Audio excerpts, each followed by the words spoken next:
प्रसिद्ध प्रवचनकर्ता अनिरुद्ध आचार्य के हालिया बयान को लेकर विवाद खड़ा हो गया है। कई धार्मिक और सामाजिक संगठनों ने उनके बयान पर विरोध जताते हुए इसे आस्था का ठेस पहुंचाने वाला बताया। सभी ने उनसे सार्वजनिक रूप से माफ़ी की मांग की। वहीं अधिवक्ताओं ने एसएसपी मथुरा को दिए ज्ञापन में मुकदमा दर्ज करने की मांग की। मैं कथावाचक अनिरुद्धाचार्य जी की टिप्पणी को लेकर के एसएसपी साहब से मुलाकात की है। उन्होंने जो महिलाओं को लेकर या महिला समाज को लेकर जो टिप्पणी की है वो बहुत ही अशोभनीय है। उसी के खिलाफ हम कार्यवाही की मांग करते हैं और एसएसपी साहब से इसी चीज़ के लिए मुलाकात की है।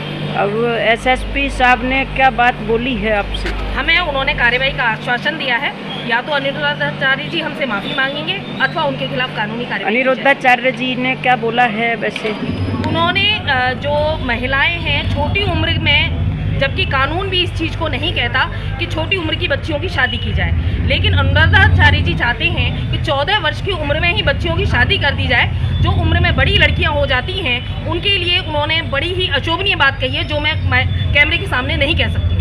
और मैं यही कहना चाहूँगी कि अनिरुद्धाचार्य की लगातार महिलाओं के लिए अभद्र टिप्पणी हम सुनने को मिलती हैं। अभी उनका एक नया वायरल वीडियो सामने आया है जिसमें वो महिलाओं की मतलब लड़कियों की बहुत ही कम उम्र यानी 14 साल की उम्र में कहते हैं कि शादी कर देनी चाहिए, वरना वो 25 साल तक वो कुछ भी गलत काम कर लेती हैं। तो मुझे पहले तो ये पूछना है कि लड़कों की क्या गारंटी है उसके पास कि 14 साल का लड़का क्या नहीं करता और 25 साल का लड़का क्या नहीं करता। दूसरा ये कि जब वो बच्ची 9th या 8th क्लास भी नहीं पढ़ पा रही तब तक उसकी शादी करने का वो बोलने वाला वो होता कौन है? जब हमारी सरकार ने ही 18 इयर्स मिनिमम एज रखी हुई है शादी की, तो वो अपना ये इसमें मत देने का पहली बात तो उसको कोई हक नहीं है। और दूसरी बात, अगर वो बोल भी रहा है तो उसको सोचना चाहिए क्या उसकी शादी 14 उम्र की लड़की से हुई थी? मैं अनिरुद्धाचार्य जी के लिए कहना चाहूँगी कि वो जो गौरी गोपाल आश्रम के ओनर भी हैं और अपनी धर्मपीठ से वो जो बयान करते हैं वो बहुत ही अशोभनीय है। उन्होंने एक बयान दिया है कि 14 वर्ष की उम्र की बच्चियों की विवाह कर देना चाहिए, जो हमारे कानून के अकॉर्डिंग नहीं है। भारत सरकार भी ये कहती है कि 18 वर्ष की उम्र से बच्चों के कम में शादी नहीं होनी चाहिए, विवाह नहीं होना चाहिए, और इसके लिए कड़े प्रावधान भी कर रही है।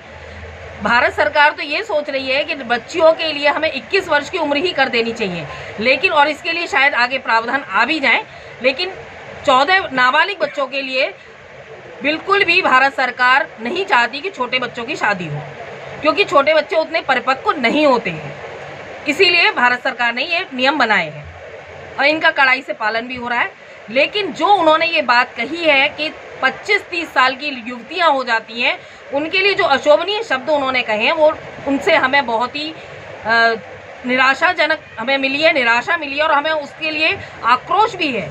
देखिए, अनिरुद्धाचार्य ने पहले भी माता बहनों के बारे में अभद्र टिप्पणी की थी। इस बार भी उन्होंने माता बहनों के कहा है कि 25 वर्ष की उम्र तक ये कई बार मुँह मार लेती हैं, तो ये बहुत ही निंदनीय बयान है। व्यासपीठ की एक मर्यादा होती है।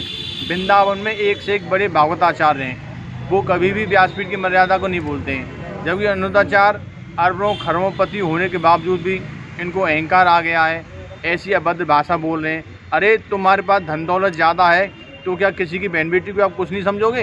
ये बहुत ही निंदनीय बयान है।